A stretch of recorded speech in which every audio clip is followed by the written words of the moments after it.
নমস্কার, দেখছেন কলকাতা টিভি, সঙ্গে রয়েছে অনন্যা। শুরু করছে জেলা সারাদিন। 14ই মার্চ থেকে 21শে মার্চ কোথায় ছিল দুই জঙ্গি? 20শে মার্চ সন্দেহভাজন দুই জঙ্গি রাঁচি গিয়েছিল। তাদের কাছে 19শে মার্চ একটি মেসেজ আসে। রাঁচি থেকে পার্সেল সংগ্রহের বার্তা, দুই জঙ্গির জন্য টাকা পয়সা পাঠানো হয়। জিজ্ঞাসাবাদে কবুল ধৃত জঙ্গিদের। সূত্র মারফত এই খবর পাওয়া যাচ্ছে।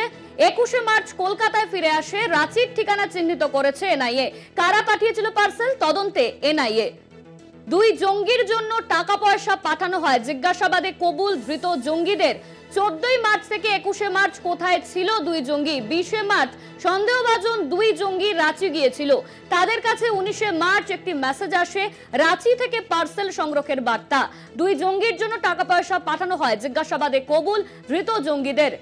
21শে মার্চ কলকাতায় ফিরে আসে। রাঁচির ঠিকানা চিহ্নিত করেছে এনআইএ। কারা পাঠিয়েছিল সেই পার্সেল, তদন্তে এনআইএ। বালাসোরে 2-3 দিন থাকে, সেখান থেকে হাওড়া আসে দুই জঙ্গি। বিস্ফোরণের 4 দিন পর চেন্নাই যায় দুই জঙ্গি।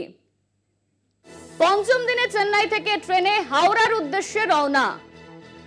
মাঝ রাস্তায় ওড়িশার বালাসোরে নামে দুই জন। বালাসোরে 2-3 দিন ছিল ওই দুই জঙ্গি। 14ই মার্চ থেকে 21শে মার্চ কোথায় ছিল দুই জঙ্গি? 20শে মার্চ সন্দেহভাজন দুই জঙ্গি রাঁচি গিয়েছিল। তাদের কাছে 19শে মার্চ একটি মেসেজ আসে। পঞ্চম দিনে চেন্নাই থেকে রওনা, মাঝ রাস্তায় ওড়িশার বালাসোরে নামে দুজন। এই নিয়ে আমরা বিস্তারিত জানবো। আমাদের সঙ্গে রয়েছেন আমাদের বিশেষ প্রতিনিধি দীপ্তিমান ভট্টাচার্য। দীপ্তিমান, 14ই মার্চ থেকে 21শে মার্চ দুই জঙ্গি কোথায় ছিল? 20শে মার্চ সন্দেহভাজন দুজন জঙ্গি রাঁচি গিয়েছিল, এমনই জানা যাচ্ছে এনআইএ সূত্রে। ঠিক কি জানা যাচ্ছে এই মুহূর্তে? একেবারে দেখো, 19 তারিখ তাদের কাছে কিন্তু একটি টেলিগ্রামে একটি মেসেজ আসে এবং এই টেলিগ্রামে যে মেসেজটি আসে সেই মেসেজে কিন্তু স্পষ্টভাবেই তাদেরকে বলা হয় যে তাদের একটি পার্সেল এসছে রাঁচিতে, সেই পার্সেলটা যেন রাঁচি থেকে তারা কালেক্ট করে নেয়।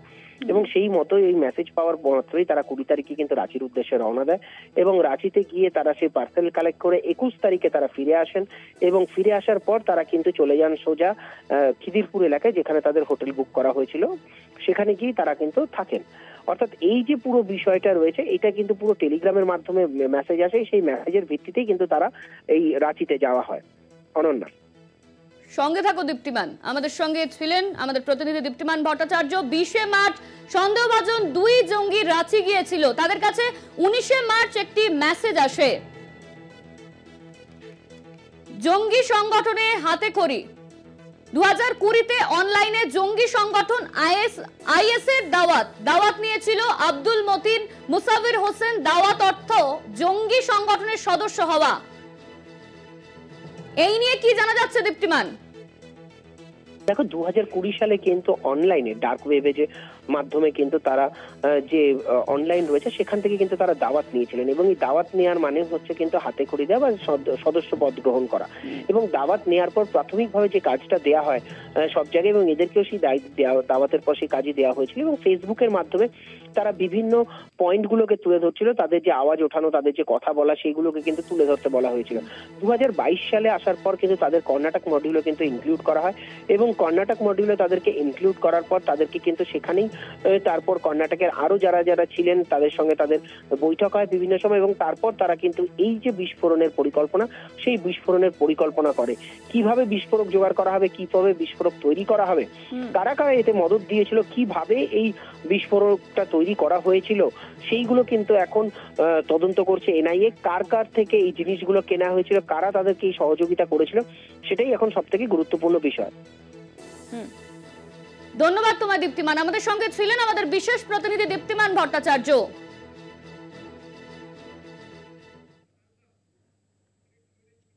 দীঘা থেকে পাকড়াও দুই জঙ্গি। তদন্তে নতুন তথ্য এনআইএর হাতে। সূত্রের খবর, কলকাতার 4টি হোটেলে ছিল দুজন।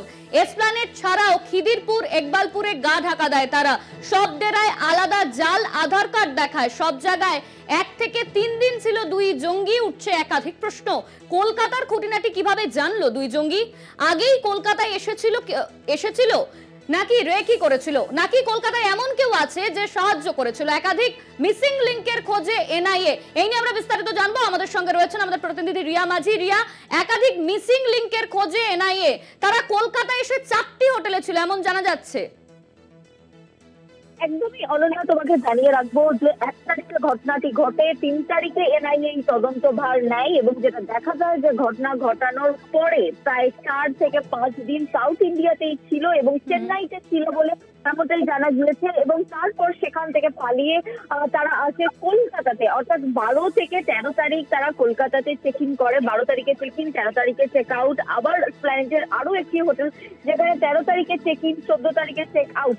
তবে এই 1 থেকে 4 থেকে 5 দিন, যে 1 তারিখে ঘটনা ঘটা 4 থেকে 5 দিন যে চেন্নাইতে ছিল বলে জানা যাচ্ছে। তারপরে সেটা কোথায় গিয়েছিল, ডিরেক্ট কলকাতায় এসেছিল না কোনো স্টেটে গিয়েছিল? কারণ যেটা জানা যাচ্ছে যে কলকাতায় আসার আগে তারা কিন্তু আরো অর্থাৎ উড়িষ্যায় গিয়েছিল বলে এমনটাও জানা যাচ্ছে, যেখানে বালাসোরের ট্রেন থেকে নেমেছিল এবং তারপরে তারা কলকাতায় আসে। সেই জায়গাগুলো শুধু উড়িষ্যায় গিয়েছিল নাকি আরো অন্য কোথাও গিয়েছিল, সেই জায়গার মিসিং লিঙ্ক কিন্তু এখনো রয়েছে। এবং পাশাপাশি তোমাকে জানিয়ে রাখবো 12 থেকে 14 তারিখ ছিল প্ল্যানেটের 2টি হোটেলে আলাদা আলাদা, এবং তারপরে 14 তারিখ থেকে 21 তারিখে তারা কোথায় ছিল এই মিসিং লিঙ্ক কিন্তু এখনো পাওয়া যায়নি। এবং 21 তারিখ থেকে 22 তারিখ ছিল ইকবালপুরের একটি হোটেলে, এবং তারপরে আবার 25 তারিখ থেকে 28 তারিখ ছিল ইদিরপুরের একটি হোটেলে।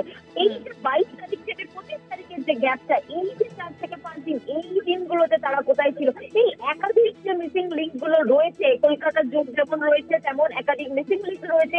এই টাইমগুলোতে তারা কি অন্য কোথাও তারা গা ঢাকা দিয়েছিল, অন্য কোনো স্টেটে গিয়েছিল কিনা, বা কলকাতাতে যখন তারা এসেছিল কলকাতায় যে এই এত অবাধে তাদের মুভমেন্ট, সেই মুভমেন্ট গুলোর জন্য কেউ কি তাদেরকে হেল্প করেছিল? কারণ দেখা গিয়েছে যে একাধিক ভুয়ো আধার কার্ড তারা ইউজ করেছে। এই আধার কার্ড গুলো তারা কোথা থেকে পেয়েছে? বা কলকাতার একাধিক জায়গা যেগুলো একদম লো গ্রেডেড জায়গা বা লো গ্রেডেড হোটেল, এগুলোকে তারা বেছে নিয়েছিল, সেগুলো তারা জানলো কি করে সামনে টাকার বাসিন্দা হয়ে? সেক্ষেত্রে কি তারা আগে থেকে রেকি করে গিয়েছিল, নাকি কলকাতা থেকে কেউ বসে তাদেরকে ক্রমাগত সাহায্য করছে?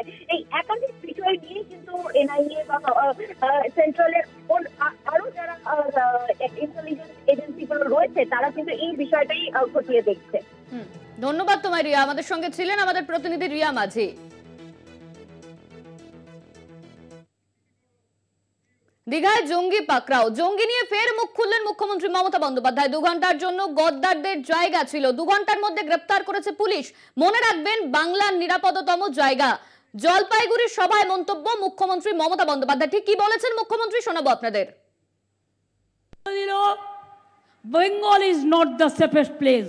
ভুলে গেছে বেঙ্গালুরু আলাদা স্টেট আর বেঙ্গল আলাদা স্টেট। দ্বিতীয়ত, ওর বাড়ি কোথায়? কর্ণাটকায়।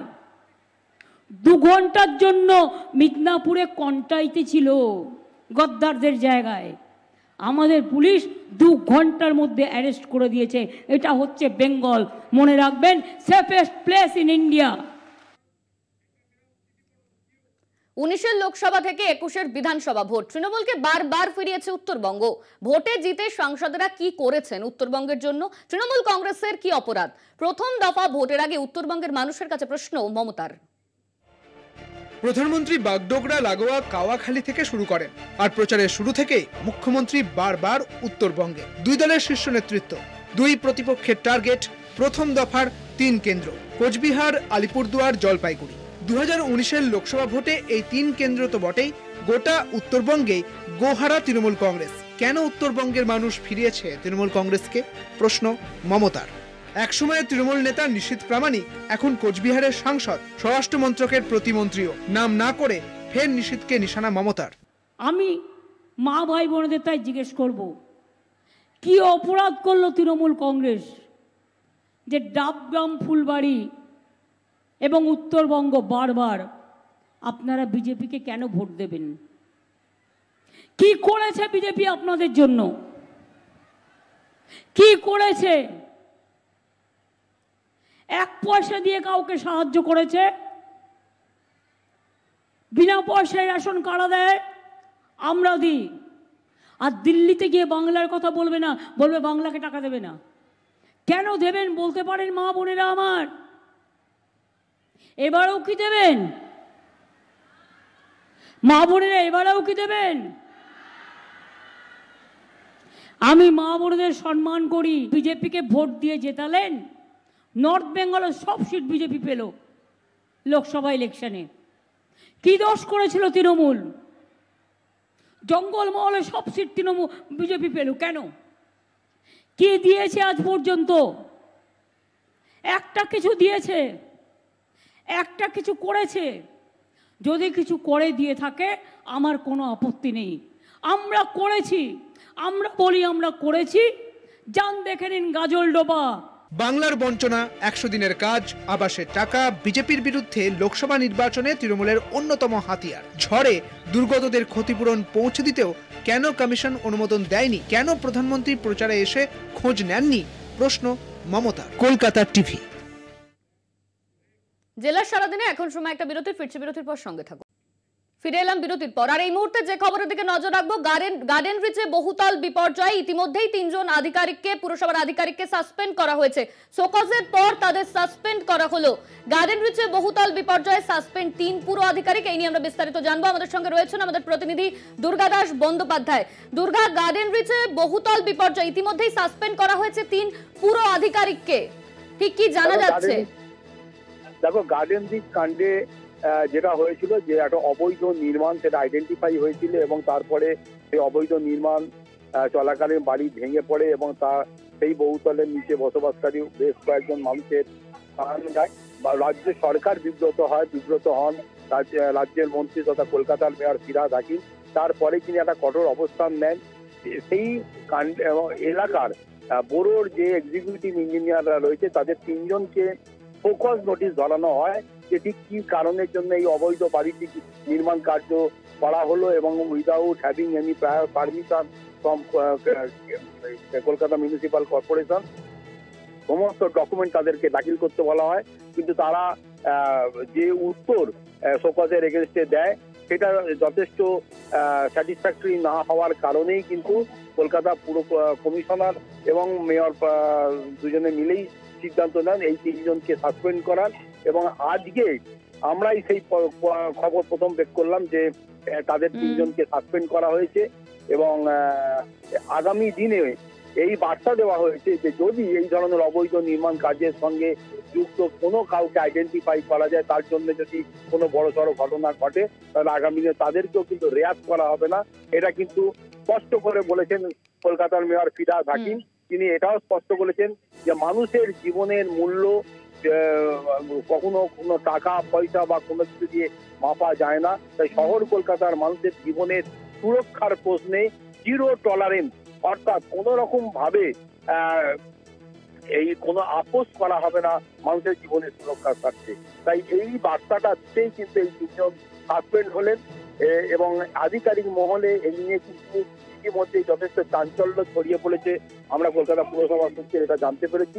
ফলে বুঝতেই পারছো যে এই গার্ডেন রিচ কাণ্ড কিন্তু একদিকে যেমন মানুষকে শিক্ষা দিয়েছে, অন্যদিকে কলকাতা পুরসভাকে কঠোর থেকে আরো কঠিন অবস্থানে নিয়ে যাওয়ার পথ প্রশস্ত করেছে, এটা কিন্তু বলাই যায়। ধন্যবাদ তোমায় দুর্গা। আমাদের সঙ্গে ছিলেন আমাদের প্রতিনিধি দুর্গাদাস বন্দ্যোপাধ্যায়।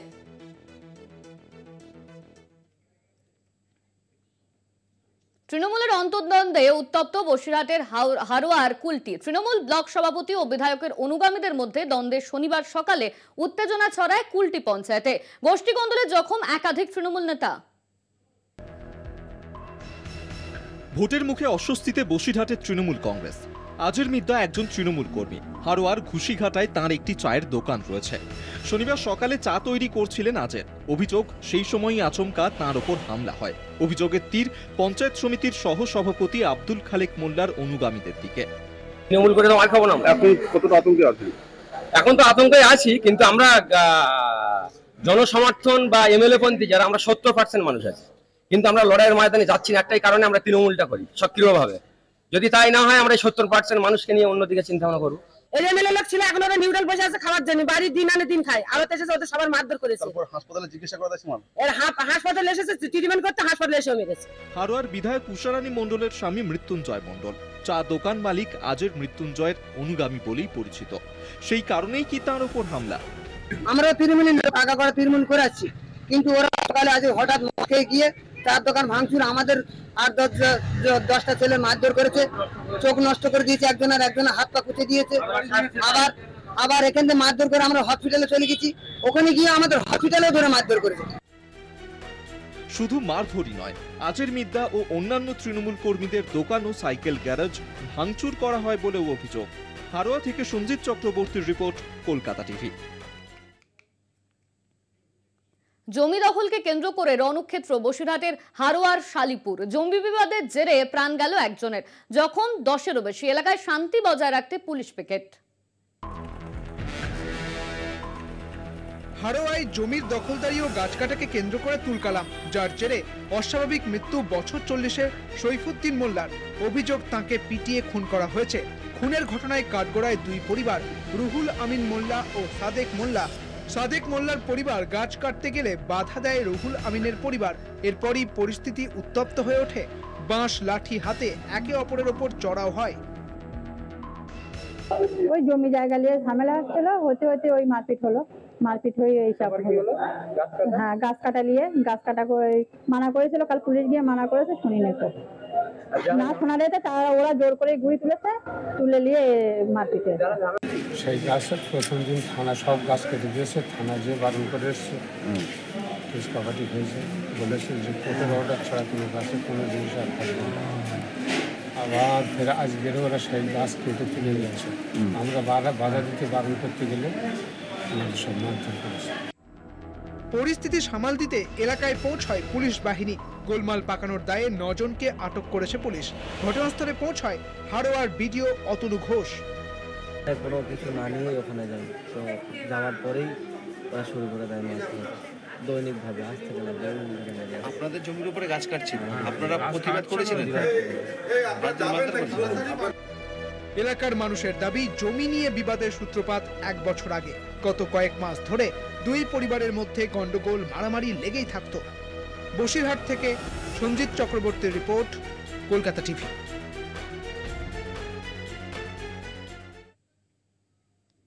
জেলার সারাদিন আজ এই পর্যন্তই। দেখতে থাকুন কলকাতা টিভির রাত দিন 7 দিন।